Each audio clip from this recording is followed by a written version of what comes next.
Farmweek is a production of the Mississippi State University Extension Service. Today on Farm Week, it's official. No farm bill vote before the election, so the present farm bill will expire. China and the U.S. accuse each other of illegal trade. In southern gardening, repetition. It's more than planting the same plant. Done properly, it helps connect visitors to the land. In the markets, a forecast of lower pork supplies next year becomes news on Main Street, while farm gate milk prices are expected to stay firm in 2013. In the feature segment, the pictures are amazing even if you've seen them before. The Asian carp is making itself home in the Mississippi River and its tributaries. Some are worried that it will spread to the Great Lakes. Can this fish be turned into a commercial species? The carp are prolific breeders. One female can hatch up to 4 million eggs per year. They eat constantly. They can double their weight in a week. There aren't any natural predators that eat them when they're small because they grow too fast.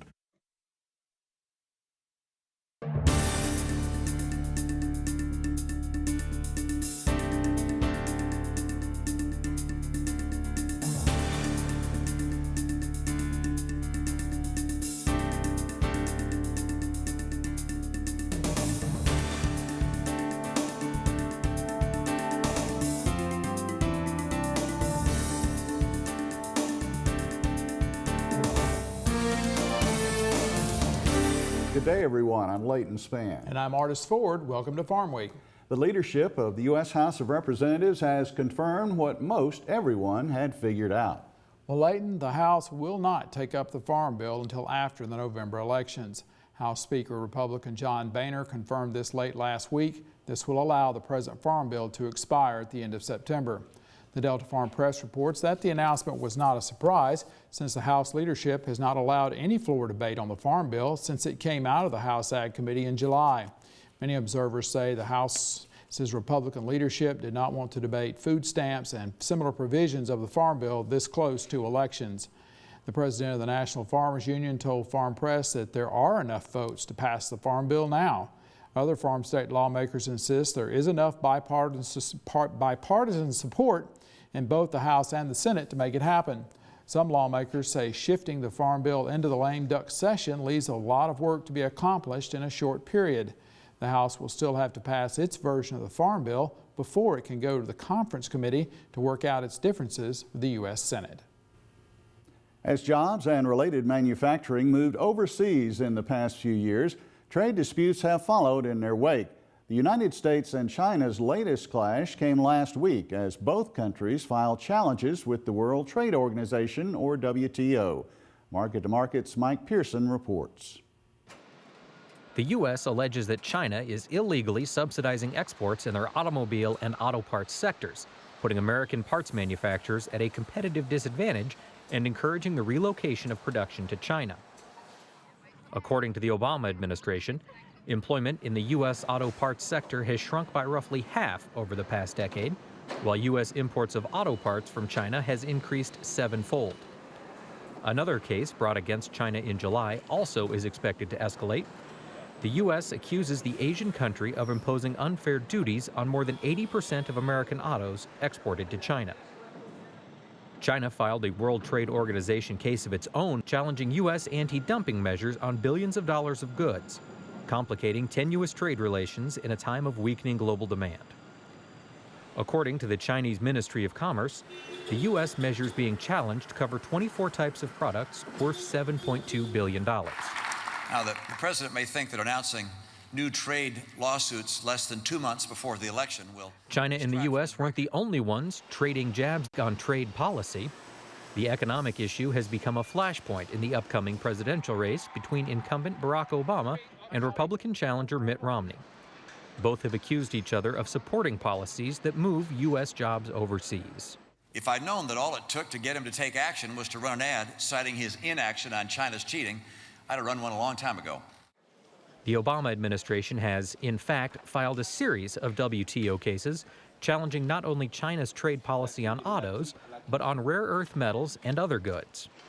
Campaigning in Ohio, a swing state with a large manufacturing base, the president announced the new WTO challenge and counterpunched his Republican challenger. We've brought more trade cases against China in one term than the previous administration did in 2. And every case we've brought that's been decided, we won. What's an easy way to add interest to any landscape? In this week's Southern Gardening segment, Extension horticulturist Dr. Gary Bachman has some examples of how color and texture repetition can add eye appeal.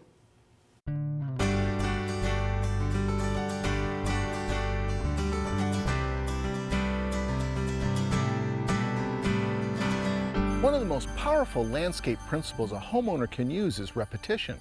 My friends Christy and Mike make good use of repetition with plants, colors, and hardscape materials. One of the first things you see in their landscape are the splotches of red. Colorful tie plant, encore azaleas, and knockout roses spaced across the front landscape add red color punches. I really like the peacock sculptures paired with the red dipladenia. Both really like to show off their colorful features. I also like the large ceramic urns and pots placed in various places across the landscape. Many gardeners will add plants, but leaving them empty allows the viewers to use their imagination on what to plant in them. The urns on the front porch provide symmetry. The gray foliage of the spiral Glauca eastern red cedar provides sharp contrast to the dark urns. Further down the planting bed, another Glauca eastern red cedar has been allowed to grow naturally. Using the same plant, but with different growth habits in 2 different landscape locations, reinforces the repetition. The big blue liriope is being grown in single clumps instead of being mass planted. This allows the arching form of the leaf blades and purple flower spikes to be repeated across the front of the landscape bed. The tin flowers and animals add a little whimsical repetition to complete the landscape. Don't be afraid to repeat plants and other materials in your landscape. Repetition adds substance and will solidify your landscape beds. I'm horticulturist Gary Bachman for Southern Gardening. Leighton Gary says that repetition gives a garden rhythm, and this helps connect the visitor to the land. In the feature segment, it looks like a special effects scene from a movie. Unfortunately, Asian carp are real. They're in the Mississippi River and many of its tributaries, and they're threatening the Great Lakes. Time now for the markets with Leighton. And Leighton, you say the trend for catfish hasn't changed much in the last month. It certainly has, an artist. We'll be looking at the latest snapshot of the aquaculture industry in a moment. Also ahead this week, soybean stocks are expected to get tighter. Cotton futures remain in a downtrend, while Farmgate milk prices may stay firm next year. The threat of higher bacon prices at the grocery has Main Street talking about the hog sector this week. News outlets have picked up on the fact that current herd liquidation in the face of high corn prices means potentially less pork in 2013 and likely higher prices for bacon and other pork items. On the farm right now, it's still described by some economists as a tsunami of red ink for hog producers. Purdue's Chris Hurt says some farmers could lose nearly $60 per head through the end of the year as animals go to slaughter. Analyst Walt Hackney says the volume of sows being liquidated across the country continues to climb.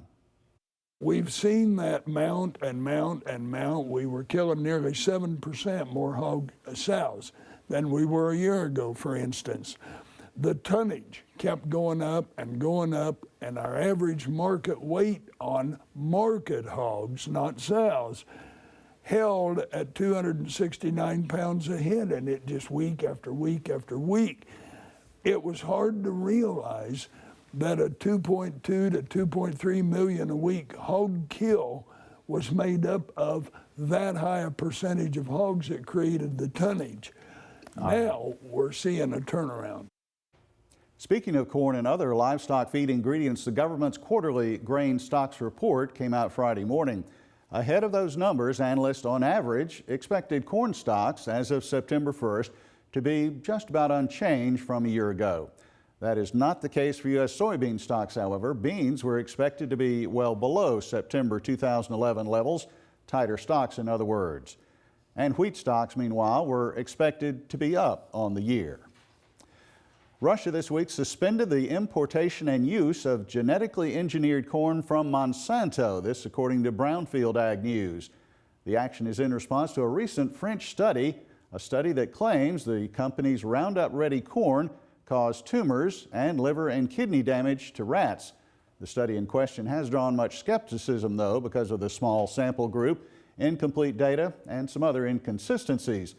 Monsanto, meanwhile, says the Russian ban doesn't really amount to much, given the fact the country doesn't allow the planting of genetically modified crops and that it imports very little U.S. corn. The cotton market has taken hit after hit this week, and it further extended what DTN calls an established downtrend.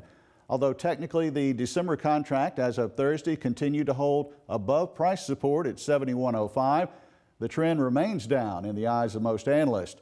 And many traders believe the contract could ultimately test price support near $68.90. Well, let's test your knowledge about pumpkins for a moment. That is the topic for the trivia quiz this week. The question, how much of a pumpkin is actually water? You pick the answer, 30%, 50%, 70%, or 90%. I'll tell you which is correct in a few minutes. We're going to pause for a short break on Farm Week. Coming up, we'll look at the calendar in the second part of the markets. Leighton Spann reports catfish prices drop while cattle prices collapse. In the feature segment today, the pictures are amazing, but the reality of the situation is dismal. Exotic Asian carp are rapidly displacing native fish in the Mississippi River and its tributaries. Could these fish be a commercial species?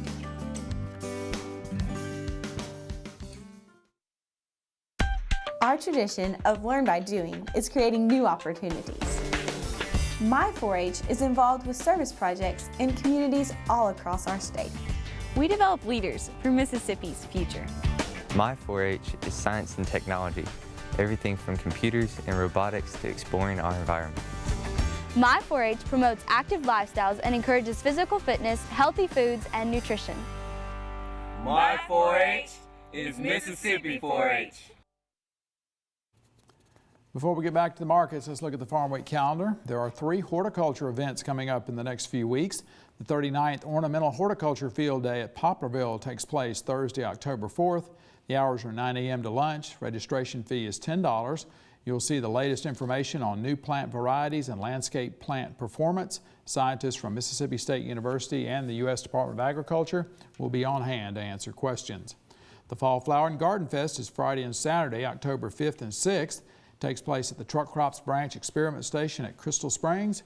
Hours are 9 a.m. to 2 p.m. both days. Admission is free and there will be commercial vendors on hand selling plants.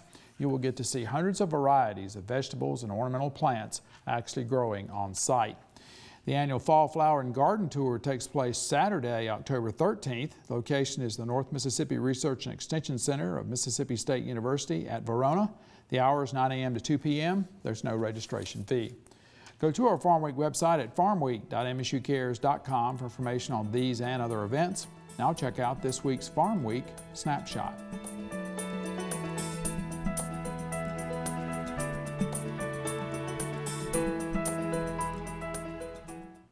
Let's look at our government's monthly snapshot of the nation's farm-raised catfish industry. These numbers you see will reflect conditions during the month of August. The average pond bank price paid to U.S. producers was 79.8 cents per pound. As you see, prices continue to slip south.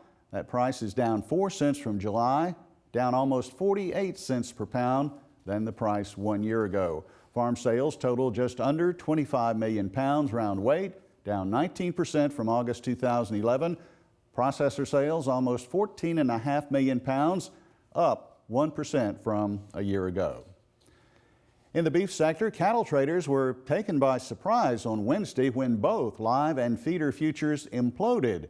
Most contracts closed over 200 points lower that day in selling described by many as being related to some worries about market fundamentals. Meanwhile, analyst Virgil Robinson has been looking over the September 21st on feed report. He took note of the placement figures and what they mean for the cattle market for the next few months.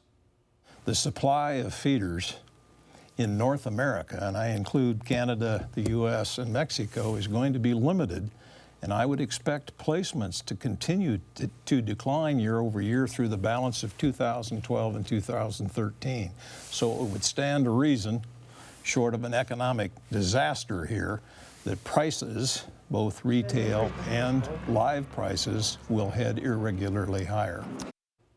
The USDA says that milk production will be down 1.3% next year. Analyst Naomi Bloom says that's a big deal for dairy farmers. She believes farm gate milk prices will stay firm. Right now in the dairy industry, things are looking really well for prices. We will likely see the milk market stay with prices with $19 in the big picture as tremendous support. But right now we've been hovering near $20, and that's likely going to continue to happen. Demand for milk is strong right now. Of course, production is just hanging tight, and we've also seen an abundance of slaughter with the animals happening, and that's going to affect next year. And already right now the USDA is saying that production is going to be down 1.3% for milk for next year. And 1.3% might not sound a lot, but for milk it really is a big deal. And so milk prices are going to stay firm. We think that prices ultimately could maybe go up to $22, which would be a test of the highs from 2008. And the big picture still looks friendly for that market. The answer to the trivia quiz will take us towards our feature story for the week, and that answer is D. A pumpkin is 90% water. In our feature segment today, Asian carp. No, these foreign fish aren't being sold in the U.S., but their introduction into the Mississippi River years ago is causing big problems now. The fish are displacing native species in the Mississippi River and its tributaries, and there's concern they may spread into the Great Lakes. Controlling Asian carp seems to be a hopeless dream, but some say this fish could be a commercial commodity. Market to Market's Josh Bittner reports. During the summer, myriad outdoor opportunities are in full bloom across America. For boating enthusiasts, sunshine and rising temperatures present a chance to cut loose on the water. But for some Midwest mariners, the whir of a boat motor can cue a most unusual phenomenon.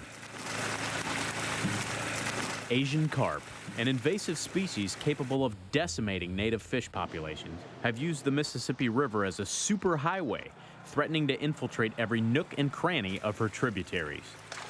Bighead and silver, two of the 4 varieties of the Yangtze River natives, have become a major nuisance in the central U.S. The silver carp are known for their ability to jump out of the water when they're spooked. Prop noise from a boat, or even the hull noise of the boat splashing in the water, can cause these fish to jump out of the water. It's a defense mechanism that the fish have to get away from danger. Folks have seen the videos of those fish jumping up into boats. People have been injured where a fish has jumped out of the water and crossed their path. Imported to clean algae from Arkansas catfish farms in the 1970s, these maligned fish, revered in Asian culture as symbols of hard work and perseverance, escaped, due to flooding, into nearby waterways, meandering into the Mississippi River. Over the years, their numbers have grown into a massive horde. The carp are prolific breeders. One female can hatch up to 4 million eggs per year. They eat constantly, they can double their weight in a week. There aren't any natural predators that eat them when they're small because they grow too fast. Ironically, silver carp pose their greatest threat to people during their smaller juvenile stage of development. Biologists assure the fish are no longer prone to jump once they weigh over 10 pounds. Their diet, however, is another matter. So this is a silver carp. They get much bigger than this. They filter the water for zooplankton, which is a critical food link for most of our native fish. The Illinois River has borne the brunt of Asian carp. The aquatic barbarians are now storming the gates of Lake Michigan via the Chicago Sanitary and Ship Canal, which connects the two bodies of water. Though the fish are known for spawning in rivers as opposed to lake environments, the federal government isn't willing to play that hunch. To tackle the issue nationwide, the Obama administration has appointed a carp czar of sorts in John Goss, former director of the Indiana Department of Natural Resources. Goss's own state has fielded similar threats in the Wabash River, which connects to Lake Erie. The centerpiece for deterrence is an electrical barrier in Chicago. A series of electrodes across the bottom of the canal send low-voltage electricity into the water. When fish approach the electrical field, they are repelled back downstream. Manufacturers and proponents insist the levels are safe for fish and humans, but standard warnings are in place. The problem is you're not going to be able to engineer your way around a biological problem. Along with a partner in Illinois, Dr. Timothy Leeds of Ames, Iowa, had hatched an early plan to stave off Asian carp before Illinois' recent financial woes. We initially had a plant set up in Havana, Illinois, and it was more of a show and smell plant than anything else. Take the carp in, process them, convince your neighbors that it doesn't reek. Originally earmarked in the Illinois legislature, funds vanished. State officials endorsed another plan to tackle the problem. Strengthening their resolve, Leeds and his associate are seeking private investors for a new plan, not necessarily in Illinois. Incidentally, the doctor's adopted home state of Iowa has begun to see its share of Asian carp within her borders. We're constantly documenting the spread of Asian carp throughout the state. They're really prevalent in our larger river systems. The record flooding in 2011 on the Missouri River, itself a Mississippi tributary, emboldened bighead and silver carp to venture into northwest Iowa, knocking on the door of Iowa's Great Lakes, a popular recreational destination. Practically a microcosm for the national struggle, the chain of 6 glacial lakes is connected to the Missouri via the Little Sioux River and Mill Creek at the Lower Gar Spillway. Asian carp were first landed in the lake chain in August 2011. A wave of stewardship promptly followed in their wake. We basically raised $700,000 in about 3 months. Fearing a ruined regional economy, citizens and local business owners petitioned the Iowa legislature to appropriate money for a blockade. When that fell victim to political gridlock, the Iowa Department of Natural Resources stepped up, allocating $300,000. We don't think that these fish can reproduce in a natural lake. So if that's the only way for their numbers to increase is during these flood events, then putting some type of a barrier in place on the downstream side of the Iowa Great Lakes is one way that would prevent them from moving upstream. I guess my thought on the electrical barrier is it's kind of like chicken soup. I'm not sure that it's going to help, but it certainly won't hurt. Though viewed by many as a scourge, niche markets do exist for carp. Stoller Fisheries in nearby Spirit Lake, Iowa, has been processing freshwater rough fish since 1932. We're something like a slaughterhouse for beef or cattle. They're reduced to the edible parts and the inedible parts. Most of it is mechanically deboned, so it looks like hamburger when it comes out. The product is very acceptable for making fish sticks, fish patties. Our primary customers are in the kosher industry. They're making a Jewish traditional product called gefilte fish.